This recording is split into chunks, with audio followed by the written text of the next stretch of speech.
जब भगवान कृपा करते हैं तो सबसे पहले वे क्या करते हैं? क्या आपने कभी ऐसा समय जिया है जब सब कुछ होते हुए भी कुछ अधूरा लगता है, जैसे मन बेचैन हो, दिल खाली लगे और जीवन एक अनजाने रास्ते की तरफ खींच रहा हो? अगर हाँ, तो जरा रुकिए, हो सकता है ये भगवान की कृपा की पहली झलक हो। आज हम बात करेंगे उस अनदेखी शुरुआत की जो तब होती है जब भगवान हमें अपने करीब बुलाना शुरू करते हैं। ये कोई चमत्कार नहीं, बल्कि हमारे जीवन की एक बहुत ही खास और गहरी प्रक्रिया होती है जिसे समझना आसान नहीं, बट अगर समझ जाएं तो सब बदल जाता है। परमहंस योगानंद जी कहते हैं कि जब भगवान किसी पर कृपा करते हैं तो सबसे पहले वे उसकी दुनिया को हिलाते हैं। सुनकर थोड़ा अजीब लगता है ना, क्योंकि आमतौर पर हम सोचते हैं कि कृपा का मतलब है खुशियां, सफलता, आराम और सुख, लेकिन असली कृपा कुछ और होती है।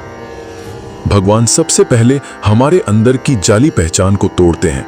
जैसे हम सोचते हैं कि हम अपनी नौकरी हैं, अपनी पहचान है, अपने रिश्ते हैं, लेकिन भगवान हमें दिखाते हैं कि ये सब तो बस एक पर्दा है, असली मैं तो इससे कहीं गहरा है। और इस सच्चाई को दिखाने के लिए वे पहले हमारे जीवन की पुरानी जमी जमाई चीजों को थोड़ा हिला देते हैं। कभी नौकरी चली जाती है, कभी कोई रिश्ता टूटता है, कभी दिल दुखता है, तो कभी हम खुद से सवाल करने लगते हैं, मैं क्या कर रहा हूं, क्यों जी रहा हूं, यही सब तो है या कुछ और भी? यहीं से शुरुआत होती है उस कृपा की जिसे पहले हम दुख समझते हैं। पर सच्चाई यह है कि भगवान जब हमें अपने करीब बुलाते हैं तो वे सबसे पहले हमें उस नकली दुनिया से बाहर लाना चाहते हैं जिसमें हम फंसे हुए होते हैं। परमहंस योगानंद जी इसे आत्मा का जागरण कहते हैं। पहले जो जीवन में मजा आता था, अब वही बेमतलब लगने लगता है।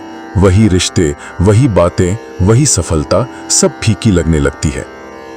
कभी कभी लगता है कि शायद हम अवसाद में जा रहे हैं, लेकिन नहीं, ये अंदर की दुनिया का खुलना होता है।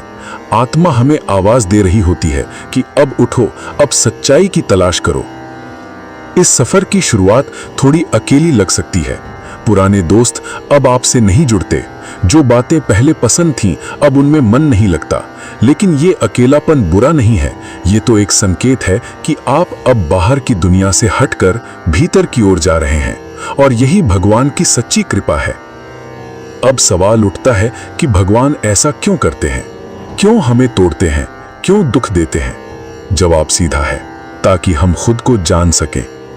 हम तब तक भगवान को नहीं पहचान सकते जब तक हम खुद को नहीं जानते, और खुद को जानने के लिए जरूरी है कि हम उन सभी चीजों को छोड़ें जो हमने पकड़ी हुई हैं, जिनसे हमारी पहचान जुड़ी है, जिन पर हमें भरोसा है। जब ये चीजें छूटती हैं, तब हम पहली बार खुद के असली रूप को देखने लगते हैं। आपने देखा होगा, जब कोई गम में होता है तब वो भगवान को ज्यादा याद करता है। यही कारण है कि दुख में ही लोग ईश्वर के करीब आते हैं। इसलिए भगवान पहले हमारे झूठे सहारों को हटाते हैं, ताकि हम केवल उन्हीं का सहारा लें। जैसे एक माँ अपने बच्चे को ऊंचाई से गिरने से बचाने के लिए उसे जोर से खींच लेती है। बच्चा उस खिंचाव से रोता है, उसे लगता है कि माँ ने तकलीफ दी, लेकिन सच तो यह है कि माँ ने उसकी जान बचाई। भगवान भी हमारे साथ कुछ ऐसा ही करते हैं। वो हमें उस झूठी दुनिया से खींचते हैं जो हमें धीरे धीरे खत्म कर रही होती है। शुरुआत में ये सब तकलीफ देता है, मन डरता है, दिल रोता है, और हम सोचते हैं कि भगवान मेरे साथ ऐसा क्यों कर रहे हैं। लेकिन धीरे धीरे हम समझने लगते हैं कि हर टूटी चीज के पीछे कोई सीख थी, हर गिरी हुई जगह से कोई नई शुरुआत हुई, हर अकेले पल में कोई खास अनुभव छिपा था। अब व्यक्ति ध्यान में बैठता है, मौन से प्यार करने लगता है, किताबों में सच्चाई ढूंढता है, और हर रोज खुद से जुड़ने की कोशिश करता है। यही आत्मा की यात्रा है, और इसी से शुरू होता है असली जीवन। तो अगर आपके जीवन में भी कुछ टूटा है, कोई चीज बिखरी है, कोई रास्ता बंद हुआ है, तो घबराइए मत। ये हो सकता है भगवान की कृपा की शुरुआत हो। परमहंस योगानंद कहते हैं, जब भगवान तुम्हारे जीवन को हिलाते हैं, तब वो तुम्हें नींद से जगा रहे होते हैं। वो तुम्हें वो बनाने आ रहे हैं जो तुम सच में हो। तो क्या आप तैयार हैं उस नींद से जागने के लिए? क्या आप तैयार हैं भगवान की कृपा को समझने के लिए? जानिए, जब भीतर की दुनिया जागने लगती है तो क्या होता है? भाग 1 में हमने जाना कि जब भगवान किसी पर कृपा करते हैं तो सबसे पहले वे उसकी दुनिया को हिलाते हैं। वे हमारे जीवन में हलचल लाते हैं ताकि हम अपनी गहरी सच्चाई को देख सकें। अब बात करते हैं उस अगले कदम की, जब हमारी अंदर की दुनिया जागने लगती है।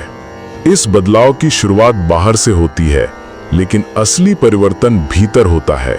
एक दिन ऐसा आता है जब आप सुबह उठते हैं और आपको वही पुरानी जिंदगी बेमानी लगने लगती है। जिन चीजों में कभी मजा आता था, अब उनमें दिल नहीं लगता।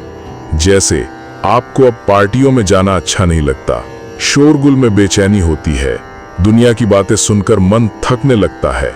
इसके बजाय अब आपको एकांत अच्छा लगने लगता है, आपको चुप रहना अच्छा लगता है, आप खुद के साथ समय बिताने लगते हैं। ये सब अचानक नहीं होता, धीरे धीरे होता है, जैसे कोई दीपक मंद मंद जल रहा हो। पहले आप सोचते हैं कि शायद आप बदल गए हैं, लेकिन सच्चाई ये है कि अब आपकी आत्मा जाग रही है। अब आपके भीतर कुछ सवाल उठने लगते हैं। मैं कौन हूं? मेरा जीवन क्यों है? क्या ईश्वर सच में है? क्या मैं उन्हें जान सकता हूं? इन सवालों का आना ही बहुत बड़ा संकेत होता है कि अब कृपा ने आपको छू लिया है। अब आप एक नई दिशा में बढ़ने लगे हैं। ये यात्रा बाहर नहीं, भीतर की ओर है। इस दौर में व्यक्ति का ध्यान अपने मन की ओर जाता है। पहले जो बातें बाहर की दुनिया से जुड़ी होती थीं, अब वे अंदर की दुनिया से जुड़ने लगती हैं। अब व्यक्ति ध्यान में बैठना चाहता है, प्रार्थना में डूब जाना चाहता है। पहले वे केवल मांगता था, अब वे केवल ईश्वर को महसूस करना चाहता है।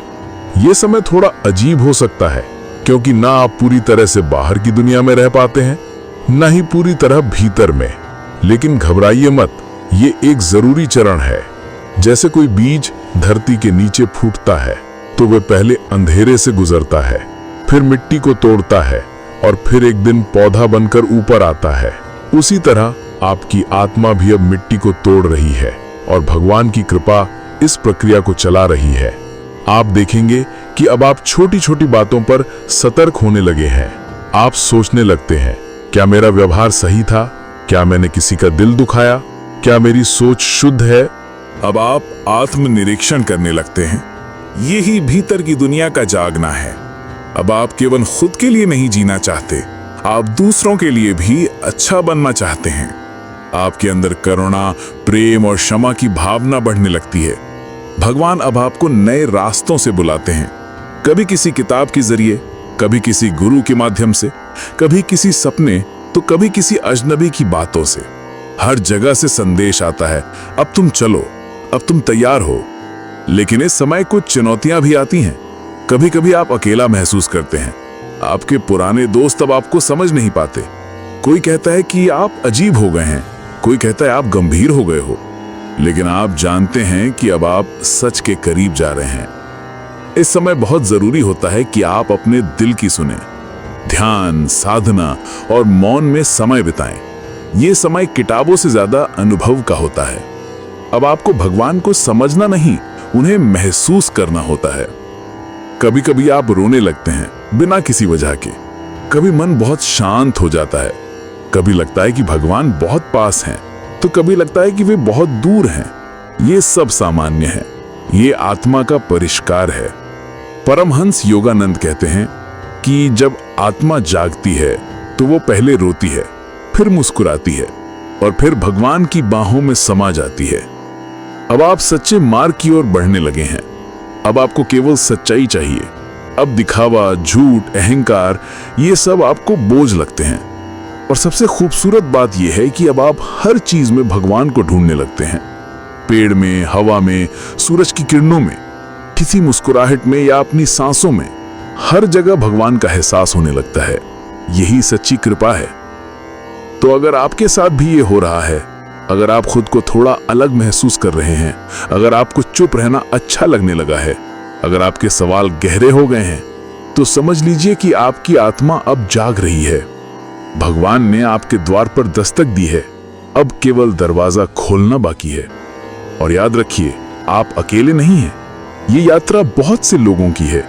और जब आप इस राह पर होते हैं तो खुद भगवान आपके साथ चलते हैं, बिना बोले, चुपचाप, लेकिन हर कदम पर। जानिए जब ईश्वर मार्गदर्शन करने लगते हैं तो क्या संकेत मिलते हैं? अभी तक हमने जाना कि जब भगवान किसी पर कृपा करते हैं तो सबसे पहले वे उसकी बाहरी दुनिया को हिलाते हैं और फिर धीरे धीरे उसकी भीतरी दुनिया को जगा देते हैं। लेकिन अब शुरू होता है कृपा का तीसरा और सबसे सुंदर चरण, जब भगवान खुद मार्गदर्शन करने लगते हैं। ये वो समय होता है जब व्यक्ति अंदर से तैयार हो चुका होता है, उसका मन शांत होने लगा होता है, उसकी आत्मा अब सच्चाई के लिए प्यासा हो चुका होता है और अब वह किसी बाहरी सहारे की बजाय ईश्वर की आवाज को सुनना चाहता है। इस चरण में सबसे पहले एक अद्भुत बात होती है। हमारी जिंदगी में कुछ लोग, किताबें, बातें, घटनाएं और अनुभव अचानक सामने आने लगते हैं जो हमें गहराई से छूते हैं। ऐसा लगता है जैसे ये सब सिर्फ हमारे लिए ही था। जैसे आप कोई किताब उठाते हैं और उसमें वही उत्तर मिल जाता है जो आप कई दिनों से खोज रहे थे, या कोई साधारण व्यक्ति कुछ ऐसा बोल देता है जो सीधे आपके दिल को छू जाता है।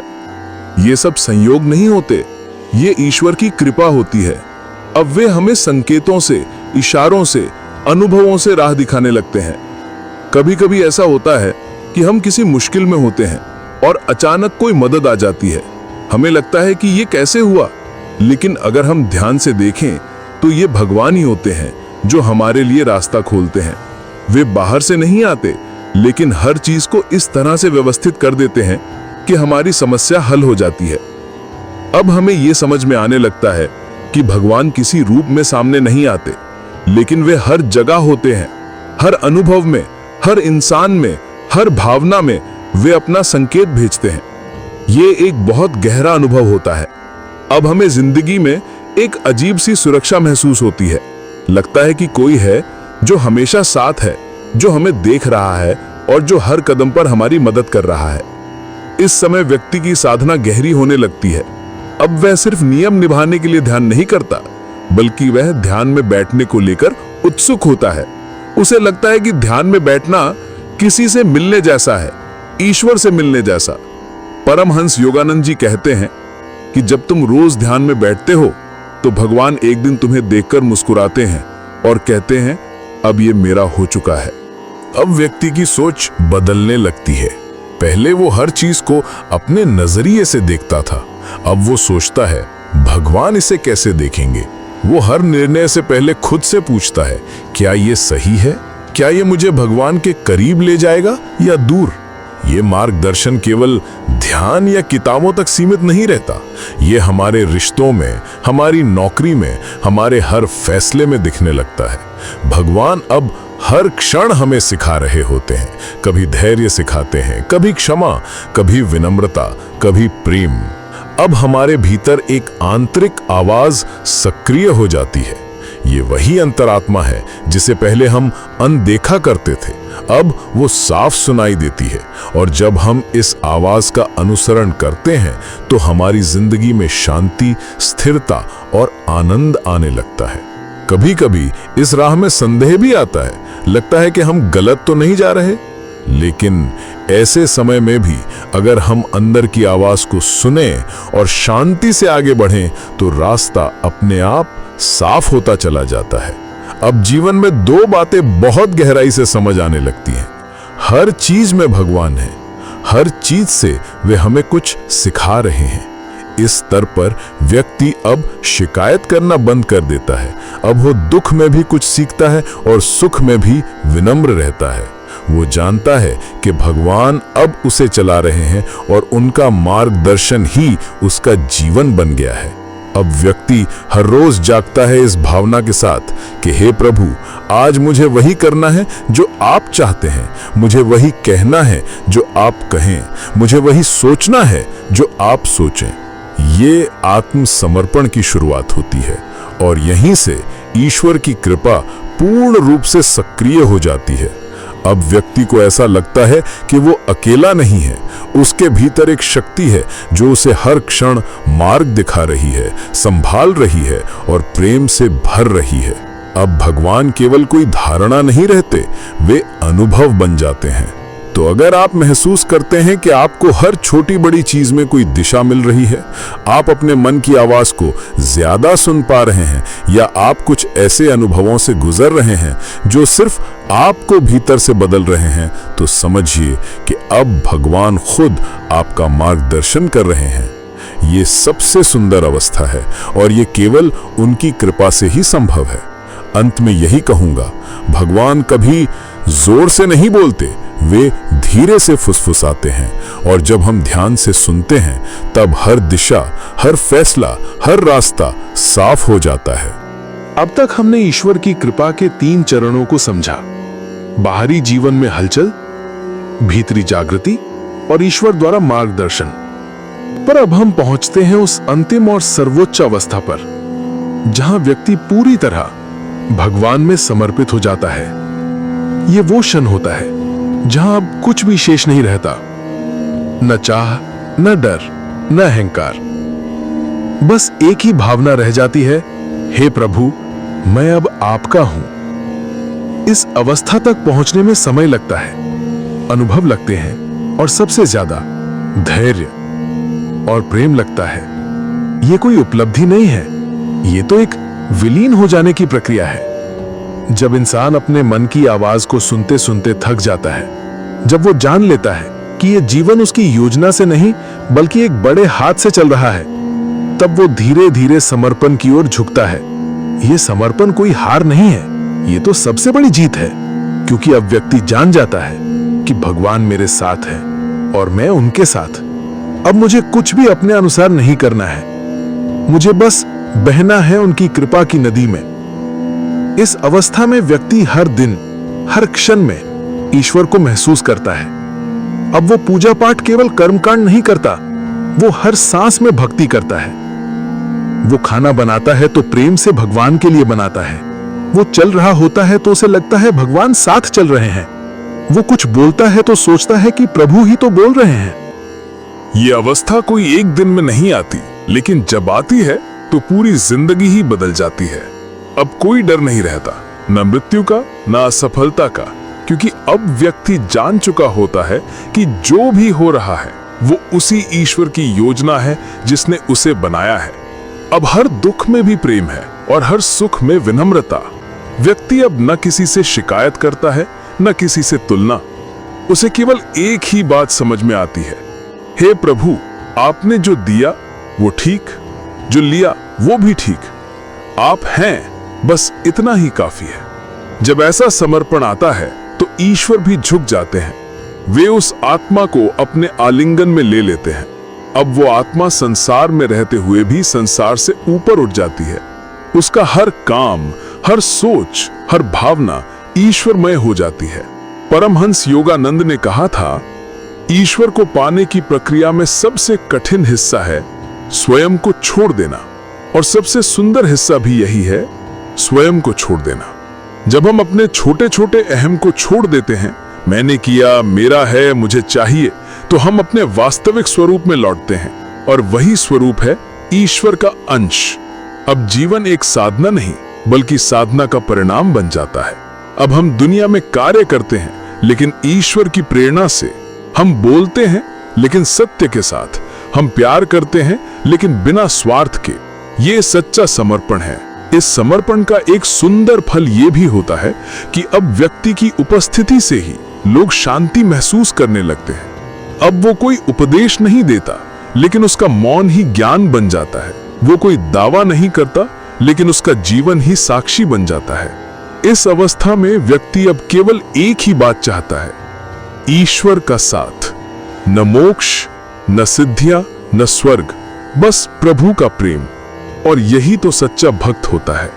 अब इस संपूर्ण वीडियो का सार, जब ईश्वर कृपा करते हैं तो सबसे पहले वे हमारी दुनिया को झकझोर देते हैं, फिर हमारी आत्मा को जगा देते हैं, फिर वे हर रूप में हमें मार्गदर्शन देने लगते हैं, और अंत में हमें खुद में समा लेते हैं। ये कृपा की पूरी यात्रा है। ये किसी किताब में नहीं मिलती, ये अनुभवों से समझ आती है। और अगर आप ये सब पढ़ या सुन पा रहे हैं तो समझिए कि ये संयोग नहीं है, ये भी कृपा ही है। आप अभी जिस भी अवस्था में हैं वो सही है। भगवान आपको वहीं से बुला रहे हैं। बस उनकी आवाज को सुनिए, उनके इशारों को पहचानिए और धीरे धीरे खुद को सौंप दीजिए। यही जीवन का सबसे पवित्र मार्ग है। यदि यह वीडियो आपको स्पर्श कर गया हो, कुछ सोचने या महसूस करने पर मजबूर किया हो, तो इसे लाइक करें, अपने अनुभव कमेंट में जरूर लिखें। बेल आइकन को दबाना मत भूलिए ताकि हर नई वीडियो आप तक सबसे पहले पहुंचे। आइए साथ चलें उस परम ज्योति की ओर। ओम शांति, ओम प्रेम, ओम समर्पण। धन्यवाद।